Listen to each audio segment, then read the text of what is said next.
देखिए, सच का पता कुछ इस तरीके से लगेगा जिस कंपनियों ने इनको इन्वेस्ट किया था, यानी कि पैसे दिए थे, ब्याज पर दिए चाहे भरोसे पर दिए, वो उन पर जांच होनी चाहिए।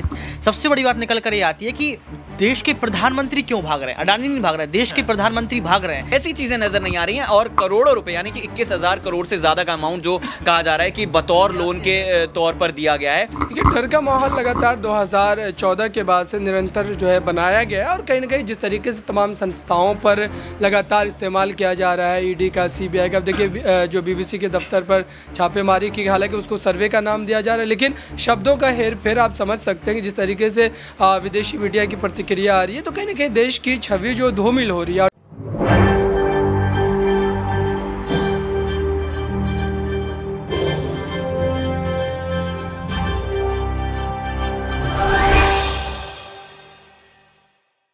नमस्कार, राजनीति गलियारा में आपका बहुत बहुत स्वागत है। मेरी वाहिनी और इस वक्त दीपक मौजूद हैं जो मेन खिलाड़ी हैं। दीपक, आपका बहुत बहुत स्वागत है। और मेरे सहयोगी को हमेशा आप देखते हैं, ऋतिक मेरे साथ मौजूद है। और ये अडानी जी में बहुत ज़्यादा खबरें कर रहे हैं, तो हकीकत इनसे समझेंगे कि दरअसल वाकई में घोटाला भी हुआ है या सिर्फ गोल गोल घुमा ही रहे हैं। और आरजे के खिलाड़ी यहाँ पर मेरे साथ मौजूद हैं, सहयोगी कपिल, आपका भी बहुत बहुत स्वागत है। और कपिल शर्मा की तरह भी कभी कभी इंटरटेनमेंट करते हैं। और एक तरफ मौलाना साहब, इनका नाम बहुत लंबा है इसलिए छोटा सा ही लेते हैं, अबरारुल। हाँ, ऋतिक बताएंगे। इनका नाम है अबरारुल रहमानी। हाँ, एक्चुअल में अबरारुल हक रहमानी कहते हैं, लेकिन मजाक से कभी कभी हम लोग कहते हैं। चलिए, सबसे पहले दीपक से शुरुआत कर रहे हैं। दीपक, जिस तरीके से अडानी का पूरा मामला आया, आज भी कोर्ट का मसला आ गया। हालांकि उन्होंने साफ शब्दों में कहा कि इसको जो है पारदर्शिता से जाँच होनी चाहिए और लोगों को पता चलना चाहिए कि इसकी सच्चाई क्या है। सच का पता कैसे लगेगा? देखिए, सच का पता कुछ इस तरीके से लगेगा जिस कंपनियों ने इनको इन्वेस्ट किया था, यानी कि पैसे दिए थे, ब्याज पर दिए चाहे भरोसे पर दिए, वो उन पर जांच होनी चाहिए। जैसे कि एसबीआई की बात कर लें या एलआईसी की बात कर लें, उनका नाम सबसे पहले उठा था, तो उन पर जांच होनी चाहिए। उनके इन्वेस्टमेंट पर जांच होनी चाहिए कि अगर उन्होंने इन्वेस्ट किया है तो किन चीज़ों को ध्यान में रखकर, क्या वादों को, बातों को ध्यान में रखकर किया है। क्योंकि ऐसे हमने पहले भी कई बार देखा है, कई बड़े बड़े उद्योगपतियों ने पैसा उठाया, बिजनेस नहीं चला, ठप पड़ गया, तो विदेश चले गए और उनको पकड़ना भी बहुत मुश्किल हुआ। तो वही बात यहाँ पर गौतम अडानी पर आती है। सबसे अच्छी बात यह, गौतम अडानी भागे नहीं है, कोर्ट की कार्रवाई का सामना कर रहे हैं। हिंडनबर्ग की रिपोर्ट को जानना चाहेंगे, ऐसा क्या था जिससे कि अरबों का नुकसान उनका हो गया एकदम से। लेकिन दीपक, ऋतिक ये कह रहे हैं कि अडानी जी भागे नहीं, और नामों का लिस्ट देखेंगे दीपक तो बहुत सारे जो भाग गए। और मोदी जी के राज में था कि आ जाएंगे भाई, 56 इंच के सीना है, बहादुर हैं। लेकिन मोदी जी कम से कम इस पर जांच क्यों नहीं करवा लेते हैं? अगर पैसा इतना बड़ा मामला हुआ, इसके बाद मोदी जी जांच क्यों नहीं करवा लेते? देखिए, रही भागने की बात, तो गौतम अडानी अमीर पतियों में तीसरे नंबर पर रहे हैं, भागेंगे नहीं, लगातार जो है सुर्खियों में वो रहते हैं। सबसे बड़ी बात निकल कर ये आती है कि देश के प्रधानमंत्री क्यों भाग रहे हैं। अडानी नहीं भाग रहे हैं, देश के प्रधानमंत्री भाग रहे हैं। आपने सर में स्पीच देखी होगी कि 3 घंटे लगातार बोलते हैं। मोदी अडानी भाई भाई भाग रहे हैं, उनको चुनाव भी तो देखना है। बिल्कुल, 2024 नजदीक है, लेकिन मैं ये कह रहा था कि मोदी अडानी भाई भाई के नारे लगते रहे, इसके बावजूद भी देखा गया कि चुप्पी नहीं तोड़ी। ये कहा जा रहा है कि मोटा भाई को बचाने का प्रयास किया जा रहा है। ठीक है, अगर आपके अडानी भाई नहीं है तो जेपीसी जांच करवा लीजिए। देखिए, विपक्ष सबूतों के साथ पेश किया गया है। आप देखिए, राहुल गांधी, अगर मैं जिक्र करूं, राहुल गांधी को पप्पू इन्होंने कहा है, वही राहुल गांधी संसद में पहुंचते हैं, तमाम सबूत दिखा देते हैं, जेट में कैसे बैठे हैं, चाय पानी पी रहे हैं, तमाम चीजें। तो कहीं ना कहीं आज गौतम अडानी तो नहीं, लेकिन देश के प्रधानमंत्री जरूर भाग रहे हैं। कपिल, एक सवाल तो है ना, ये जो डर का माहौल है, देखिए अडानी मामले में तो अभी खुल के बात करेंगे, वाकई में मोदी जी से लोग डर रहे हैं या अडानी जी से डर रहे हैं, ये समझना बहुत जरूरी है। देखिए, जहां तक डर की बात है तो मोदी जी अडानी से किससे, मतलब मोदी से डर रहे हैं, अडानी से डर रहे हैं, ये इससे ज्यादा चर्चा का विषय ये है कि आखिर लगातार सरकार की नाक के नीचे इतनी तमाम चीजें होती हैं और फिर बाद में यही कहा जाता है कि जांच की जाएगी। तो आखिर अगर हम तमाम तरह की जांच करते रहेंगे और बस यही इंतजार करते रहेंगे कि अब उनको जेल की सलाखों के पीछे पहुंचाया जाएगा, तो ऐसे तो पूरा देश बर्बाद हो जाएगा। क्योंकि अडानी है, अब उसके बाद कोई और बिजनेसमैन आ जाता है, तो आम आदमी के साथ क्यों नहीं होता? मान लीजिए कि मैंने 20 लाख का लोन लिया और मैं नहीं चुका पाता, तो फाइनेंस मिनिस्टर आके कह दे कि 20 लाख का लोन नहीं चुका पा रहे, इनको माफ कर देते हैं। ऐसी चीजें नजर नहीं आ रही हैं और करोड़ों रुपए यानी कि 21,000 करोड़ से ज्यादा का अमाउंट जो कहा जा रहा है कि बतौर लोन के तौर पर दिया गया है। तो आप ये देखिए कि ये अमाउंट कितना बड़ा, अगर ये जनता के हित में लगाया जाएगा तो पूरा देश बदल जाएगा। एटलीस्ट जो गरीबी रेखा के नीचे जो 80 लाख का दावा करती हैं कि हमने गरीबों को राशन दिया है, उनको राशन देने की जरूरत ही नहीं पड़ेगी। नहीं, जांच की बात मैं थोड़ा सा कहना चाहूंगा। सुप्रीम कोर्ट में 10 फरवरी को मामला गया, 13 फरवरी को मामला गया, आज 17 फरवरी, आज भी जो है सुप्रीम कोर्ट में सुनवाई हुई। अब कहा जा रहा है कि 21 फरवरी को होगी। मतलब ये जांच के, जैसा कि कपिल ने बताया कि जांच होती रहती है, जांच होगी कब?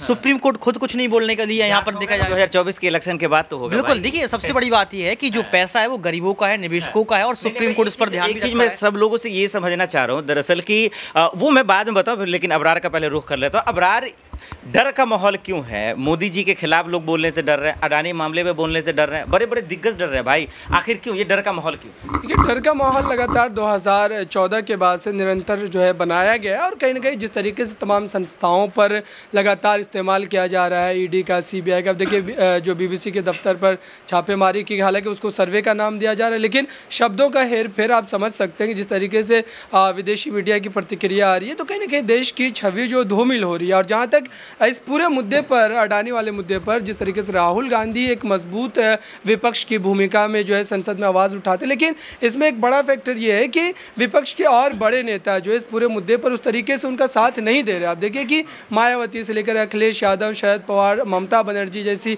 बड़ी नेता अगर इस पूरे मुद्दे पर नहीं बोल रही है, तो जाहिर सी बात है कि राहुल गांधी अकेले अपने दम पर उतनी मजबूती से उस पूरे पक्ष को नहीं रख पाएंगे। जेपीसी की मांग की अगर बात की जाए तो कांग्रेस पार्टी के नेताओं के द्वारा की जा रही है, लेकिन दूसरे पार्टी के नेता जो है विपक्ष के, वो नहीं कर रहे हैं। तो ये एक बड़ा फैक्टर मैं मान रहा हूँ इस पूरे मुद्दे। देखिए, अभी जिस तरीके से अबरार या फिर दीपक या कपिल और ऋतिक तमाम लोगों ने बातें रखी है, देखिए एक चीज़ तो आप देख रहे हैं कि जो पॉइंट टू पॉइंट जैसे हम सवाल पूछ रहे, जवाब ये मोदी सरकार में क्यों नहीं मिल पा रहा? दीपक, आप पूछेंगे आम, वो जवाब देंगे इमली। ये मैं समझना चाह रहा हूँ कि आखिर ऐसा क्यों कि सरकार से सवाल आप कुछ भी पूछेंगे वो गोल गोल जो घुमाते हैं, इसकी एग्जैक्ट वजह क्या हो सकती है? देखिए कि यही सवाल था, क्योंकि सदन में जब ये सवाल किया गया, तस्वीर दिखाई गई, पोस्टरबाजी भी, धनखड़ पर सवाल खड़े कर दिए यहाँ पर मल्लिकार्जुन खड़गे ने, तो सवाल इतना सही था कि आखिर रिश्ता क्या है मोदी और अडानी का।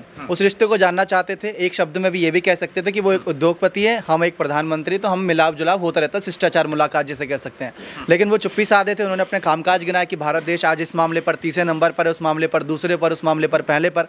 लेकिन वो अपनी कमियां नहीं गिना रहे कि अभी भी अनएम्प्लॉयमेंट है, बेरोजगारी काफ़ी ज़्यादा है, और साथ ही साथ सरकारी कहीं ना कहीं भर्ती परीक्षाएं निकलती हैं, वो लीक भी हो जाती है। कहीं तो ये आरोप लगा रहे हैं कि जानबूझकर लीक करा दिया जाता ताकि भर्ती ना हो सके, तो वो भी एक मुद्दा बनता है। और यहाँ पर यह भी कहा जा रहा था कि 2014 से पहले पीएम मोदी ये बात करते थे कि उद्योगपति हो गए, कई राजनेता ऐसे हो गए जिन्होंने अपना काला धन बाहर विदेशी बैंकों में जमा कर रखा, अगर वो सारा धन ले आए तो गरीब अमीर हो जाएगा, और इतना अमीर हो जाएगा कि वो अपने दम से कहीं ना कहीं चल सकता है। लेकिन अब 2014 का बाद 2019 का चुनाव आया, 2019 के चुनाव के बाद अब 2024 का चुनाव आ रहा है। 9 से 10 साल ये सरकार को हो गए, लेकिन ऐसा कोई गरीब जो सामने आकर ये बोले कि हमको इतने करोड़ या इतने लाख अगर मिले हैं, जो वादे थे उन्हीं के वादों को याद दिला रहे हैं। जो वादे थे अगर वो सच्चाई है तो वो जनता के बीच रखें। रही बात अडानी के मामले की, तो पीएम मोदी सवाल किए जा रहे थे, राहुल गांधी जानना चाह रहे थे। राहुल गांधी पहले ये कहते थे कि सदन में पहले हमारे माइक ऑफ कर दिए जाते थे, हमको बोलने का मौका नहीं दिया जाता।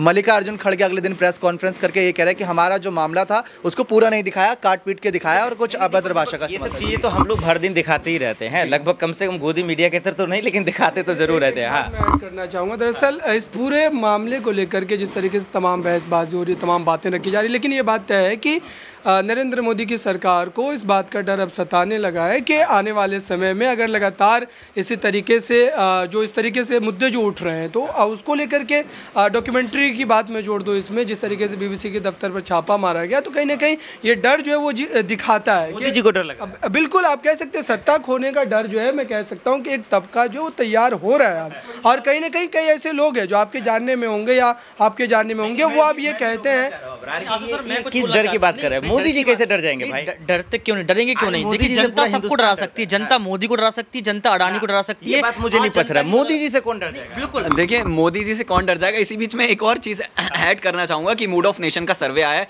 उस सर्वे का जो रिजल्ट है वो कहीं ना कहीं चौंकाने वाला है, क्योंकि जिस तरीके से 2019 के चुनाव में एनडीए को लगभग 350 के आसपास सीटें मिली थी, और अब ये कहा जा रहा है कि उसमें 55 सीटें कम हो जाएंगी। नहीं, मैं ये समझना चाह रहा हूँ अबरार की, अबरार किस एंगल से कह रहे हैं कि मोदी जी डर? मैं जवाब देना चाहूंगा। राहुल गांधी क्यों कह रहे हैं कि नफरतों की बाजार में मोहब्बत की दुकान खोलने आया हूं? आप देखिए, हर जगह हिंदू मुस्लिम की राजनीति हो रही है, हिंदुत्व की राजनीति हो रही है, सॉफ्ट हिंदुत्व, ये शब्द आपने 2014 के पहले सुने? आपने कभी नहीं सुना होगा कि सॉफ्ट हिंदुत्व भी कोई राजनीति में जो है एक मसला बन सकता है।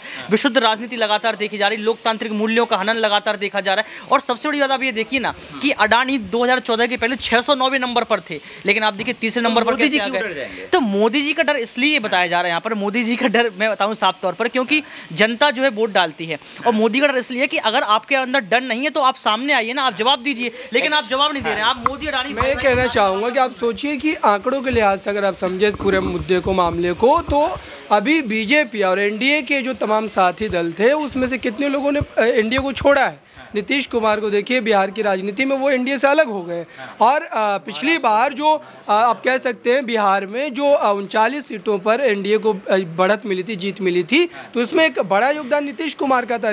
क्षेत्रीय स्तर पर लोग उन्हीं को जानते थे। अगर बीजेपी के चेहरे की बात की जाए तो बिहार में कोई, दूसरी बात अकाली दल आप देखिए, महाराष्ट्र में शिवसेना देखिए, तो सीटों के लिहाज से एक बड़ा फैक्टर बीजेपी के खिलाफ जा रहा है। देखिए बीजेपी को अकेले 2019 में 303 सीटें मिल गई थी, तो उन्हें बहुमत किसी गठबंधन की जरूरत नहीं थी। एनडीए को 303 अकेले बीजेपी ने निकाल ली थी, 272 जीत के लिए चाहिए होता, तो बीजेपी वहां पर भी जीत रही थी। और कुछ सर्वे यह भी कह रहे हैं कि अभी भी कहीं ना कहीं बीजेपी जीत सकते अगर आज चुनाव हो जाए। लेकिन अगर अडानी मुद्दे पर विपक्ष एकजुट नहीं हुआ तो शायद ये मुद्दा ये फिर से फ्लॉप हो जाएगा। जो मुद्दे को लेकर आवाज उठा रहे राहुल, यही चीज मैं समझना भी चाह रहा हूँ। आप तमाम लोग देखिए, मैं दरअसल राय नहीं समझना चाह रहा हूँ, पर्सनल ओपिनियन समझना चाह रहा हूँ। आप बोलने से डरना नहीं है, मोदी से पूरा हिंदुस्तान डर रहा है, आपको डरने की जरूरत नहीं है।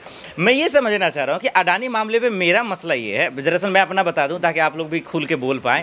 मुझे लगता है कि भैया 2024 में मोदी जी को जीतना है, इसलिए अडानी जी को बचाया जा रहा है। खुल के मैं बोल रहा, उनके पास पैसा है, बहुत बड़े आदमी हैं, अब उनके यहाँ से आएगा पैसा तभी तो फिर चुनाव रैलियां होंगी, तमाम चीजें। राहुल गांधी भी कह रहे हैं कि हमारे देश को जो है अडानी पैसा कैसे, अच्छा दीपक कह रहे हैं पैसा डूब रहा है। भाई निर्मला सीतारमण जी अभी इन्होंने कहा, कहाँ कह रही डूब रही है, स्मृति ईरानी जी पूरा ताकत लगा रही है। हाँ देखिए सरकार जो है वो जब सत्ता में बनी हुई है तब वो यही कहेगी कि देखिए कोई जो है वो प्रॉब्लम नहीं है, क्योंकि एसबीआई और एलआईसी जो है तमाम ये संस्थाएं दावा कर रही हैं कि कुछ भी नहीं हुआ है, इनकी मजबूरी है। क्योंकि फिर आप जानते हैं कि अगर ये लोग मना करेंगे तो फिर सीबीआई, ईडी, बहुत सारे जो है वो जांच एजेंसियां कहीं ना कहीं उनका शिकंजा कसता हुआ नजर आएगा, तो यहाँ मजबूरी हो जाती है। तमाम मुद्दे, निजीकरण का मुद्दा सामने आ जाएगा, बैंकों का विलय कर दिया जाएगा। अभी बहुत सरकारी संपत्ति ऐसी है जो बेचनी बाकी रह गई, बहुत संपत्ति है। बड़ा खुलासा हुआ ना एक तरफ से। दीपक आपको क्या लगता है? अगर सारी बात यही है कि अडानी मोदी के रिश्ते को जनता समझ रही है तो वो वोट डालेगी। अगर वोट में इस बार उनका ओपिनियन कुछ अच्छा होगा तो विपक्ष को भी उस लिहाज से मजबूत होना होगा, क्योंकि अगर मोदी को हटाने की हम बात कर रहे हैं तो सामने खड़ा कौन है उसको भी देखना जरूरी है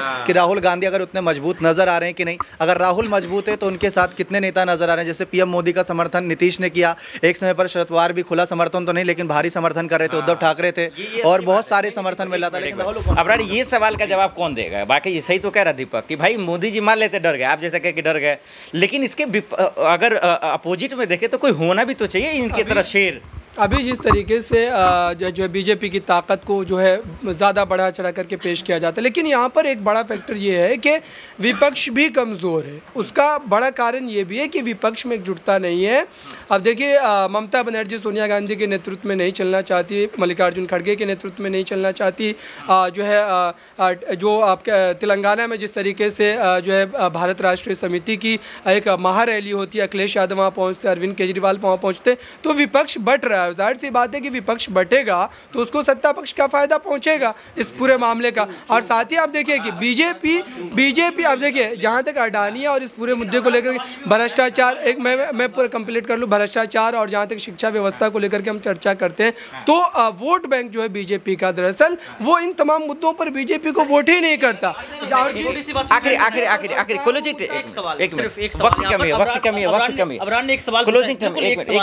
क्लोजिंग टाइम में एक आखिरी सवाल जो सबसे अहम है, क्लोजिंग टाइम में सवाल ये है, मोदी जी की सबसे बड़ी ताकत कौन बताएगा? सिर्फ 30 सेकंड आप लोगों के लिए। देखिए मोदी जी की सबसे बड़ी ताकत दो ही चीज़ें, पहला है पैसा और दूसरा है जिस तरीके से उन्हें जन समर्थन मिला था। हालांकि ये कमजोरी भी बन सकती है, लेकिन सीटों के लिहाज से उनको पूरा समर्थन था, यानी कि उन्हें किसी दल की जरूरत नहीं है, पूरा उनको बहुमत मिला था। और आज के तौर पर अगर हम देखें तो ये बड़ी कमजोरी बन सकता है, क्योंकि अगर जनता उन्हें वोट नहीं देती तो ये बिल्कुल एंटी चला जाएगा। मोदी जी की सबसे बड़ी ताकत यहाँ पर कह सकते हैं उनका माइंडसेट है, क्योंकि 2014 से पहले तो अडानी उनका साथ नहीं दे रहे थे। 2014 में सरकार बनी, फिर उसके बाद अगर अडानी आगे बढ़े तो बात की बात है, लेकिन 2014 में तो अपने दम से आए थे। तो उनका माइंडसेट है जो आज भी कहां पर बोलना है और बोलना ही नहीं, बाल की खाल निकालने और कहां पर बिल्कुल चुप रहना, उनसे कोई सीखे। क्योंकि अडानी के मुद्दे पर चुप्पी साधी और जिस मामले पर उन्हें घेरना है, किस मामले पर विपक्ष घेरना है, उस मामले को बहुत अच्छे से उठाते हैं। बिल्कुल सबसे बड़ी मुझे लगता है कि चाणक्य नीति उनकी जो कही जाती है वो सबसे बड़ी ताकत है, अमित शाह। और सबसे बड़ी बात जनता को वो जो है समर्थन करते रहते हैं, जनता के साथ खड़े रहते हैं। तो जनता और चाणक्य नीति उनकी सबसे बड़ी ताकत है। अबरार सबसे बड़ी मेरा जो ओपिनियन है वो यही है कि प्रचार प्रसार का एक बड़ा तंत्र जो है वो अपने हाथों में है उनके, और उन्हीं तंत्रों के हिसाब से लगातार मुद्दों को बढ़ाना, उठाना, धार्मिक जैसे मुद्दों को, और उसको कहीं ना कहीं जो दबाने की कोशिश करना। तो मैं कुल मिलाकर के कहूँगा कि प्रचार प्रसार का जो एक बड़ा तंत्र है वो इसका बड़ा कारण है कि बीजेपी लगातार इतनी ज़्यादा गलती को करने के बावजूद भी सत्ता में इतनी मजबूती के साथ आपको इस वक्त देखने को मिल रही है। बिल्कुल। तो आपने सभी हमारे जो सहयोगी हैं इन लोगों का आपने राय तो देखा ही, और इसमें एक चीज़ तो आप समझ ही गए होंगे कि मोदी जी की जो सबसे बड़ी ताकत है वो विपक्ष की कमजोरी नहीं है। मोदी जी की सबसे बड़ी ताकत आज गोदी मीडिया है, क्योंकि गोदी मीडिया उनको बचाने में पूरा दिन रात लगाया हुआ है। यही वजह है कि आज वो मुद्दों से बच जा रहे हैं और सवाल नहीं पूछा जा रहा। बहरहाल जो 15 लाख का एक सपना था, 15 रुपया तो लोगों को मिला नहीं है, शायद हम सब पाँचों को भी नहीं मिला होगा। बहरहाल आपको ये वीडियो अच्छा लगा होगा राजनीति गलियारा में। अभी के लिए इतना ही, बाकी खबरों के लिए देखते रहें नेक्स्ट टाइम न्यूज़।